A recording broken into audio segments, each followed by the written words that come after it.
राष्ट्रीय पुरस्कारांनी गौरवलेला हा चित्रपट आजही अभ्यासाचा विषय मानला जातो, पण दुर्दैव आजच्या तरुण प्रेक्षकांपैकी अनेकांना हा चित्रपट पाहिलेलाच नव्हता. आजचा व्हिडिओ फक्त मनोरंजनासाठी नाही, तर मराठी सिनेमाच्या समृद्ध वारशाला पुन्हा एकदा उजाळा देण्यासाठी.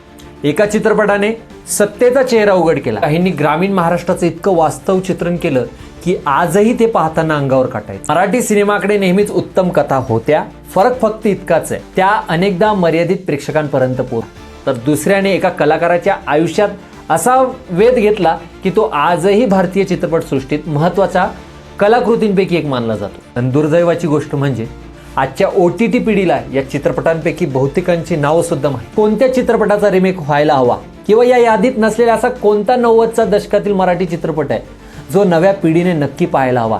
तुमचं मत कमेंटमध्ये नक्की लिहा. नंबर 1 वरील चित्रपटाबद्दल ऐकल्यावर तुम्हालाही प्रश्न पडेल, याचा रिमेक अजून झाला का नाही.